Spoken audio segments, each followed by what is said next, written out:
Hey, what's going down everybody? This is Sarius and welcome to a brand new video. And in today's video we're going to be delving deeply into the hellish abyss known only as Darkest Dungeon. A gritty, gothic, turn-based roguelike game that is as brutally unforgiving as it is rewarding. Much of the game relies on chance, or in-game dice rolling as a prime example, and a seemingly perfect expedition can spiral immediately into disaster if you're not careful. And trust me by the careful part. If you're not careful in this game, or you just get a really bad roll, man, this game will grind you into dust. I'm not kidding.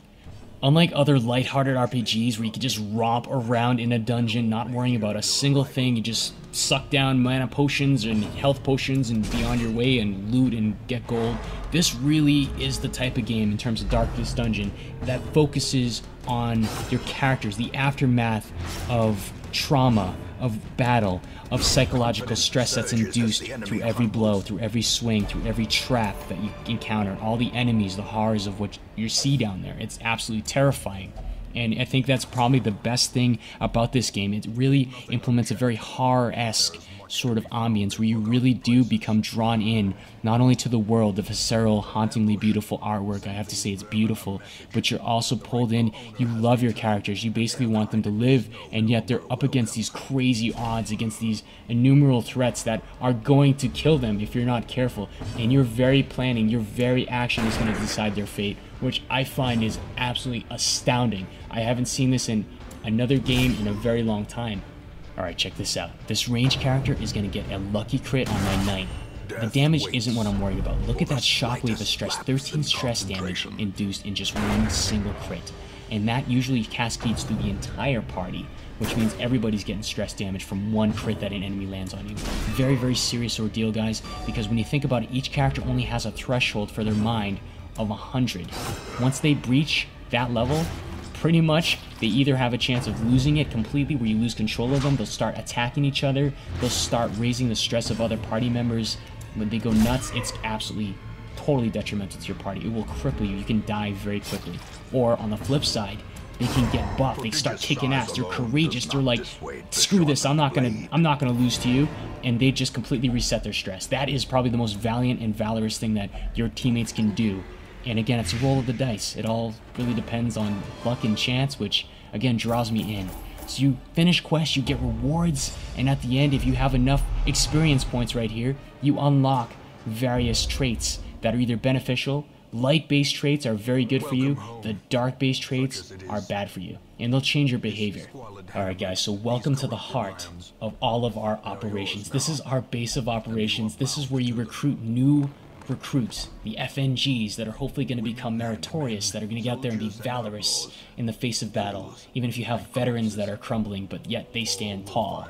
You're going to be able to upgrade your sanatoriums, your places of peace, that they can find sanctuary and heal their psychological state from the horrors of war and death and combat. Now guys, positioning is going to be key to victory here because various classes can only launch certain attacks from a specific position. So that means if an enemy dislodges your formation, you can easily suffer defeat or crippling injuries that will leave your party gone for a couple weeks, which would really, really be bad. So the biggest thing is try to dislodge the enemy forces, get them into disadvantageous situations while maximizing and maintaining your position so you can have maximum effectiveness. So right here guys, I'm going to be introducing to you a little bit more of an embarkment on our quest here. We're going to be hitting up the ruins, and this is going to be a pretty serious engagement here, but we're going to do this in stride. I'm going to tell you right now, because we have a chemist plague doctor, we have a Vestal, more like a cleric, we have our Dama, our highwayman, great rogue, gotta admit, and right here provision is very important. I'm going to go ahead and stock up on extra food. I'm going to get 12 food. It's really going to come in handy. I'm going to buy 2 shovels because as that old adage goes, 2 is always 1. And those utilities are expendable, which you have to be very careful about. Again, I'm not going to get 2 medicinal herbs, but I should have gone for a second holy water, which you're going to see in just a little bit. But overall, I have to say that this run favored my preparation right there. I got very lucky on that. As we breach into the keep, all is still, all is quiet. We're fully stocked up, ready to rock and roll, but our supplies are finite and the clock is ticking. We can go west or south, but we end up going south to be able to embark to clear out that dead end and we meet an Iron Maiden. If you actually use medicinal herbs, you have an opportunity of disinfecting it and seeking the treasure inside, which won't snap shut on you, and you won't leave with any diseases, which can be really bad. We just passed a confession booth here, and I'm debating whether I should be able to use this for stress relief or not. These are very dangerous if you don't have holy water, and this is why I don't recommend. If you don't have holy water, I wouldn't use it at all. Okay, so right here, we ended up getting a little bit of stress on my cleric, and I said, you know what, let's just go guns blazing, let's kill everything and get the hell out of here, because again, if you just stand around, your team is going to slowly start taking stress, and it's not a good thing. You want to be able to move at a moderately fast pace so that you don't stick around too long. Right here, you can see the remnants of an old battle gone horribly wrong. There's corpses, piles of death and destruction, and we blazed through it very quickly with an iron shovel. And apparently it was so much the strain that the shovel is expendable. I guess you want to reuse the shovel after that hard work. But that's why I always say 2 is 1, guys. It's very important you drill that in your head, especially in this game, because you don't know what's going to happen. As we offset our way back, you can see the first pangs of hunger start afflicting our party, but we're able to satiate that very quick with a very fast riposte. We're on the move again. We're Oscar Mike, ready to rock and roll, and we go right through the doors here. Again, we're going to embark west because we've cleared this room, but this is where we're actually going to have our first encounter, and this is where I'm going to be able to show you some stuff. Now right here, this is a book pile. I don't recommend sifting through it. I've had very bad luck with that, okay? Just relieve those. Think of those like a nuclear waste zone. Don't even touch them, okay? Now right here, Dema being just an amazing guy himself, just a total badass, I'm going to go ahead and allow him to buff because he had the first chance to hit right there. Going to buff up his accuracy and crit damage, which is super important. Okay, anyways, we have the cultists here. The guys in front are going to have some nasty claw attacks that cause bleeding, but again, we just resisted them like a bunch of badasses. Unfortunately, we didn't dodge that attack. Look at the backline nuker here. That acolyte is probably the biggest threat out of this entire group, okay? So the biggest thing you can see, Dema took a boatload of stress on as a result of that arcane attack. And right here, Cleric is going to step up her game. She's going to land a nice stun. When you basically can't disentrench enemies from their position, the next best thing is to incapacitate them with stuns and other abilities to disorient them and get them the hell out of there. Now right here, the front line, the Crusader, the Knight, he's going to make a valorous attack on the middle guy that's stunned.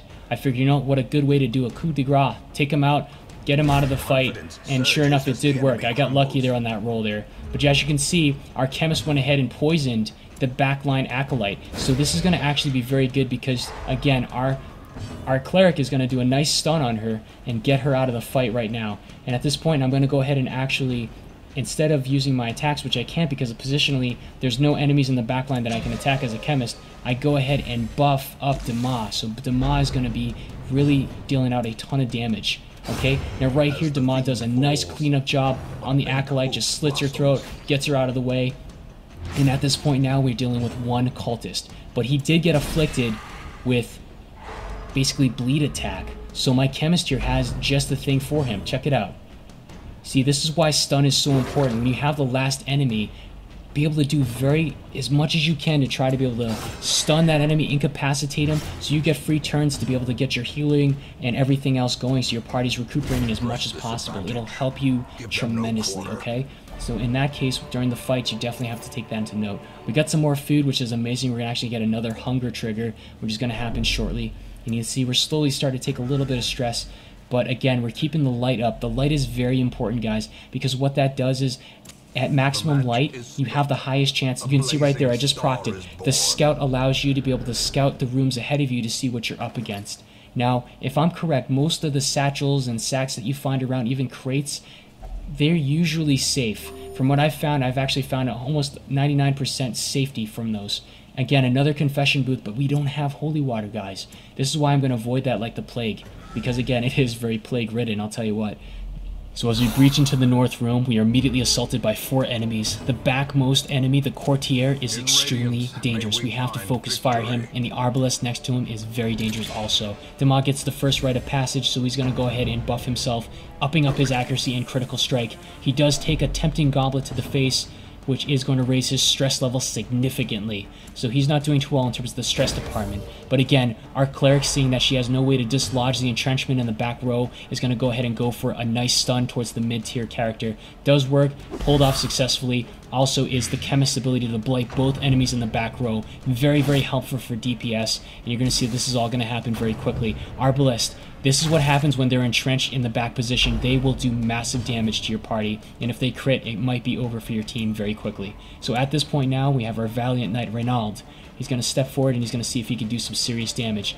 He ends up arming himself with a smite attack against the bone soldier, which does connect, cleans him, cleaves him off the battlefield, and we're good to go, cuts him asunder. Now right here, we have the Plague Doctor. She's going to actually stack blight. You can actually stack damage over time abilities, which is awesome. That shot does connect, double blight, baby. So that courtier is going to start taking 4 damage passively for a couple rounds.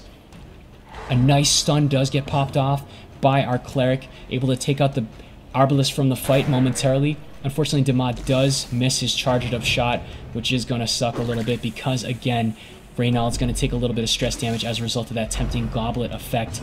Arbalest does lose his turn this round, so as you can see, Renault is back, sword drawn from the hilt, ready to do some serious damage.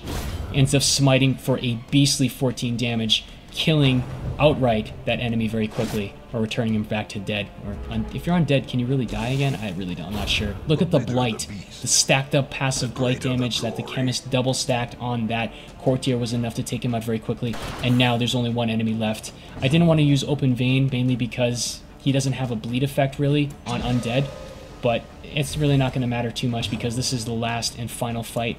As you can see here, we did a really great job of clearing all the encounters out.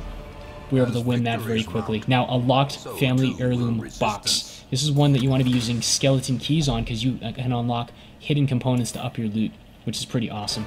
So guys, I hope you enjoyed this video. I hope that this is a video series that you want to see more of because I'd love to be able to cover more about this game. It's early access, but you can see it's very polished.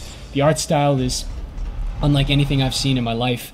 It's beautiful, it's dark, it's grim, it's very gothic. I love it. So if you want to see some more, please give that like button a little bit of love. And if you want to subscribe for more videos, that's an added bonus, guys. This is Sarius getting back into the game. I'll catch y'all later. Peace out.